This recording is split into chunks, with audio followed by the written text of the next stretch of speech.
ইতিহাস কখনো শুধু বইয়ের পাতায় লেখা থাকে না, কখনো কখনো ইতিহাস লুকিয়ে থাকে নীরব কোনো প্রাসাদের দেয়ালে। পুরান ঢাকার টিকাটুলিতে সময়ের সাক্ষী হয়ে আজও দাঁড়িয়ে আছে এমনই এক প্রাসাদ, রোজ গার্ডেন। কিন্তু কেন নির্মাণ করা হয়েছিল এই রাজকীয় স্থাপনা? শুধুই কি বিলাসিতার জন্য, নাকি এর পিছনে লুকিয়ে ছিল এক অপমানের গল্প? প্রচলিত কাহিনী বলে এক সামাজিক অনুষ্ঠানে অপমানিত হয়েছিলেন ধনাঢ্য জমিদার ঋষিকেশ দাস। সেই অপমান পরিণত হয়েছিল এক অদম্য সংকল্পে। তিনি চেয়েছিলেন এমন একটি প্রাসাদ নির্মাণ করতে যার সৌন্দর্যের সামনে সবাই মাথা নত করবে। তারপর ইটের পর ইট আর স্বপ্নের পর স্বপ্ন, আর এভাবেই গড়ে উঠল রোজ গার্ডেন। সালটা 1901।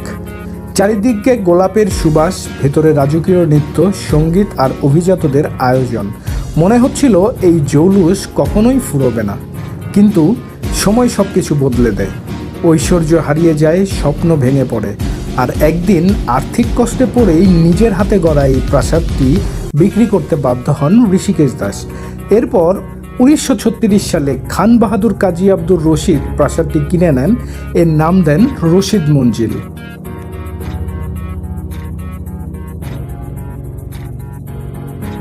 এরপর 2018 সালে বাংলাদেশ সরকার প্রাসাদটি অধিগ্রহণ করেন, সংরক্ষণের উদ্যোগ নেন এবং পরবর্তীতে তার জাতীয় জাদুঘরের অংশ হিসেবে সংস্কারের উদ্যোগ নেন।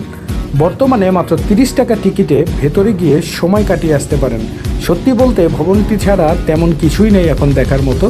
কিছু পুরনো আসবাবপত্রই এখনও কালের সাক্ষী আর সেই সময়ের উন্নত রুচির সাক্ষ্য দিয়ে যাচ্ছে। আমার মতো ইতিহাস আর প্রত্নতাত্ত্বিক জিনিসে আগ্রহ ও ভালোবাসা থাকলে আপনার ভালো লাগবে। আর তেমনটা না হলে ফটোশ্যুটের জন্য চমৎকার একটা জায়গায় ধরে নিতে পারেন এই স্থানটিকে। গ্রিক স্থাপনার আদলে নির্মাণ করা হয় এই সুন্দর ভবন ও নানান মূর্তিগুলোকে।